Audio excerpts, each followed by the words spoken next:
All right, this is exciting. SmartCaps. I've been wanting to carry these for a long time, and we are finally carrying them. And I want to kind of go over some important things that, from a perspective of a manufacturer, like we manufacture here, these toppers over here.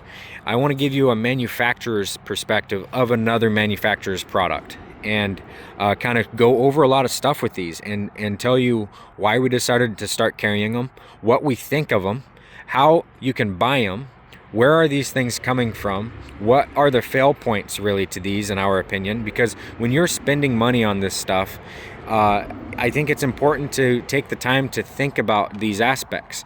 We have been building up here in Alaska, many people know, all kinds of stuff, like these toppers, that topper, this right here, a cabinet, what we call a cabinet canopy. We've just recently named it the Yukon.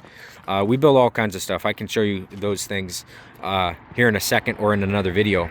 But our perspective as an overland builder, where there's all kinds of things that we build. I mean, we spend our time in custom fabrication and manufacturing, and when you see other things come into the market, other products and everything, you have your opinion on them. And do you necessarily get to spend your time giving that opinion to folks? And if you could, is it valuable? And so if this is valuable, hopefully it is. Let's kind of go through it. I hope it helps you. So before you spend your money, let's dive into this a little bit. Before I kind of just jump into this and show you the things that, like there's some things in here, I'll look at the inside, look at the doors and everything, and show you the things that I see as negatives and positives. Let me show you, what we're building here, so you kind of understand the perspective you're getting. So these right here, this is a canopy, right? A lot of companies have kind of gotten into this niche now, where they're building a cab over portion, or a small version of a cab over, but still a canopy. Others have kind of gotten into this category, but we have been building these since the beginning of the company, just on in different specs and different things. But now the Yukon. Then this right here, we spend a lot of time. This is an 8.5 foot slide-in camper. They're getting it ready for a show that we're going to this weekend, but you can see there's a shower and everything in here. It's fully off grid and all that fun stuff. Then in here, we manufacture this. This is a fully aluminum unit. All of our others are wood construction. This is what we call our sub 85, stands for slide-in utility box, 8.5 foot. That's all it is, nothing special. But you can see these are fully aluminum doors, powder coated. So then over here, this is a sweet little overland build. This is the most common type of cabinet canopy, right? So that's on the bed rails as well. Then you got your truck topper. This is taller. He went wider. He's going to put a bed in there. He moved the windows, all kinds of stuff. Then that's the old style we used to do with the rise. A guy still wanted that. Anyway, so let's run out here really quick. On all of these, that's the perspective you're getting, as we're a manufacturer. We build this stuff in all of those categories and even more. So when we look at a product like this, we say, well, is it going to hold up? Is it going to be able to do what a person wants? And if you're buying it, that's the question you should have too, right? So what is it? Why do we think it's so good to the point that we're even carrying it? Well, this is a fully stainless steel unit with powder, and it's powder coated. I have wanted to carry these since 2020 when they first came here, but we, decided as a company, let's let them get up on their feet. Let's see what happens. Let's see if it's a good product for the market before we just jump in with everybody else. And then when we endorse it, it'll be a good endorsement.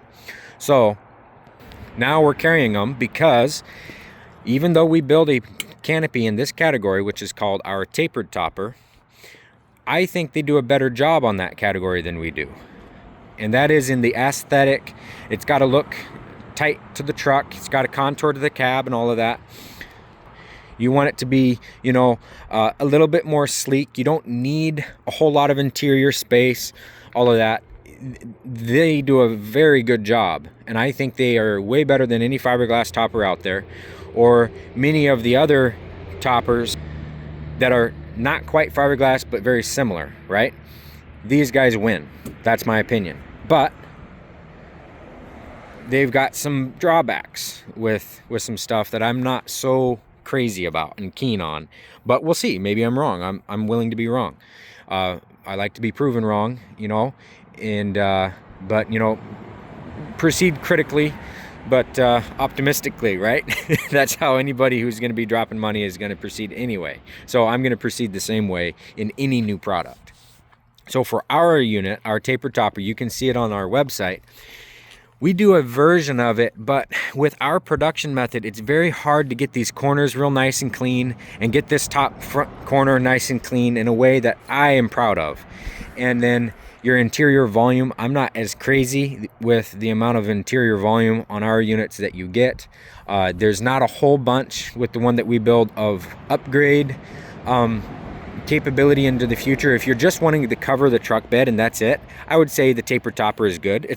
Don't get me wrong, it's a great product, otherwise we wouldn't make it. But I'm not as big of a fan of it as I am of this unit in that category. So that's why, right? But here's what I have other videos on choosing what should you go with, this style or that style. But when you're getting these guys, what are you doing with the build? Are you throwing a bed in there? Do you need to be able to have enough headroom? Are you going to have your bed up on your bed rails? If so, you're not going to be able to sit up very well. That's going to get old real quick. It always does. I've seen it hundreds of times. It gets old quick, not having enough headroom if you have a bed in here. Bed being something that you're going to sleep on, right? If you have like a decked system or any other kind of slide trays, there's all kinds of ones. Or if you have your own build out that you're going to do in there, how much head height do you have, right? That's one big one. If you're carrying different types of equipment or something that has handles where you need this space, maybe a couch or a fridge or something, and you need that interior volume right here, that's a lot of volume, guys. That unit compared to this unit, on average, depending if it's a long bed or short bed or whatever, you get about, with that one over there, you get about anywhere between 16 to 25, tapping on 30 cubic feet more space on the inside. And it's because you have your vertical wall rather than your slanted wall. And the back of it is also vertical rather than right here. This you also lose. And many of you guys have had your tailgate up. You try to close this door, but you're moving something square and it runs right into the door, and so you gotta leave the door open while you're driving. So there's lots of stuff, right? They're not solving the same thing. Next, all of these SmartCaps are pretty much the same height. I know based on model and everything that can vary, but they're basically the same height. Whereas these are also the same height, but you can change the ceiling height, you can change the width. There's all kinds of things you can do with this. This, you can go up more. This is 25 inches, so you're already beating this one by about 3 to 4 inches, possibly 6, depending on the model. So there's pros and cons, right? Next, over here, I'll get to this structure here in a second and I'll show you how this is bolted through, but let's first go over these latches. These latches, I like how they work. I like that they're simple. They have their little dust shield. They take and they pull the door in. You can see how it pulls that door tight. Watch. Here. There. You see how it sucked it in and it kept it in? That's awesome. It's giving it a good, positive close on that weather strip. Next, look at their channel here. The water can come in and it can drain out. You can see what it's doing. It's doing its job. This is something that is phenomenal. I love what they've done here. This outpaces any topper out on the road because of how this channel is. It's notorious for truck toppers to leak in this whole area right here, up at the top and down at the bottom. Right here, that goes in and cradles in there. That's fantastic. I love that. These though, SmartCap, I know they're not supposed to freeze or any of that, but they do. I have had several customers come already before we even started carrying these and say that these are being finicky on them. But if I'm going to be honest, every latch is finicky in some way or another. Just pick which direction it's finicky, right? So is there room for improvement with these? Possibly. Are they pretty good for everything else that's on the market? Yeah, I think so. Absolutely. Right? And they do have different styles. I've got another one over there that we can look at. So inside here, my big drawback on this build method, so that you guys understand, this is one piece, next piece, and then this piece. This is 5 pieces here, right? But then some of these have a 3-piece roof rather than just a 1-piece. This roof sets on top of this piece and they bolt together on the inside, right? And you guys can order these and assemble them yourself, and I'll tell you where all of these are coming from and everything here in a second as well. But then they bolt through. This is a great joint. This is fantastic.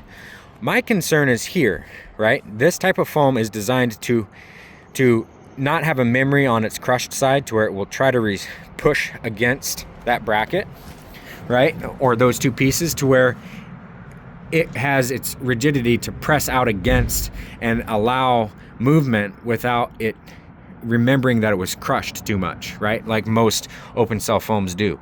So it's a good foam, by definition, good job there. That's great. This right here is also excellent. The way they have these bolting clamps, for lack of a proper term, it takes and it puts the pressure on the actual metal flange here itself, and it pulls it together with good surface area rather than just the single bolt itself going through and crushing in one spot. That's perfect. That's great. However, that is a maintenance item. You do need to keep these bolts tightened and make sure they're to spec, right? Don't crush them too much because then it's going to leak. I know that sounds counterintuitive, but it's not. And you can see there's a lot of them, guys, all over this thing, lots of bolts. So that's kind of a negative, but it is also a positive because every structure needs to be allowed to move. It's extremely common for fiberglass toppers, and I wish I still had one. I had one over there for about a month or so, and I could show you the spiderweb cracks. It's common for them to do that right here. So this thing can twist and tweak and move going down the road. And when I do this, you can see that twisting and tweaking. It's allowed to do that. It should be allowed to do that. You should allow for movement. But with all of that movement, I don't know. This is a kind of a cardinal sin for us on production, is to allow a seam like that to be exposed. But we'll see. We'll find out. They've got a great reputation, and so far that hasn't been a big complaint item. But here in Alaska, we'll see if that holds true. The next thing, while talking on structure, is the amount of weight. Active load is 340, 380 pounds on the roof of these, depending on the rack you have, right? And then static is 700. That is marginally low in my opinion, but it's still better than the rest of the market. This style, we make a welded rack here. This we rate at 400 pounds. It can handle more than that. The structure can handle a heck of a lot more than that, right? You can have, depending on the roof that you do with us, if you do a walkable, you can have 1,200 pounds of snow load and the thing's gonna handle it. You can have a rooftop tent up here. We have a 900 pound rack that we also do. The 900 pound rack, that can be active load, okay? So that is an active load. He had a question there, sorry. That is an active weight. Should you have 1,000 pounds bouncing around on the top of your unit? Probably not. That's probably not a good thing at all when you're out doing overlanding or just driving in general, because your center of gravity is too high. So should you do it? No. Can the structure handle it? Absolutely. Here. This one, can the structure handle it? Probably. Is it rated for it? No. And then just standing here and moving this, I can tell you should not put that much weight on it, because I can feel that thing twist and tweak. Even though it's stainless steel is very strong, and this construction method is strong, I can still feel the twisting and the tweaking. So I would say don't do it, obviously. This one is way more solid. This is just a very strong production method, and it's why it's held up for so long and is not going anywhere, as far as, at least in our local market. People absolutely love that because they last so long and they're super durable. Anyway, the next thing is paint. Let's go into paint. This right here is how it's going to look all the time. You can see yesterday we were out here wiping this off. This is how it will look all the time. I love flat black myself. I absolutely do. But it shows every bit of dirt. It's just how flat black or black in general is. Surprisingly, white toppers hide dirt the best. I know that sounds counterintuitive. It's just not. You can see this topper is dirty. Okay, it's dirty. But it still didn't look as bad. But anyway, that's just a little detail, one that I think is worth thinking about. We also make a bunch of other colors like that one and that one over there. But yeah, next you have the positive air vent. This is supposed to pressurize the air inside. Is it 100% effective? Arguable, right? Anyway, but it's got good feedback on that. So that's kind of my perspective on these. A little secret, these things all come from the same place. Back during COVID and when they were first getting started here, they had a production, a facility fire, and it was an issue. You know, they had to get up on their feet. They had really bad backlogs and all of that. Not anymore. There's almost always the topper you need in a warehouse somewhere across the country. And here's the little secret though. These are all coming from the same distributor. I don't care where you buy these in the country. If you're buying them anywhere here at any dealer here in Alaska, they're all coming from the same distributor. It's NTP. They just happen to be one of the largest players in the RV parts distributing category. And you know, we are an RV repair and camper manufacturing facility, so we do a ton of volume in RV parts. They're one of our bigger suppliers. We have that should never be the case. We have, anyway, side trail. We have mini suppliers. NTP is one of our bigger ones. We already do a ton of volume with them. There's not such a thing as freight on these guys. It's not a thing. NTP doesn't charge freight to Alaska on certain items. Now, again, that's on certain items. They still do charge freight, but it depends on the category.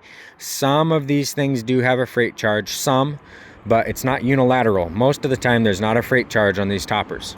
Don't let people tell you that there is. And that's how it is kind of across the country as well.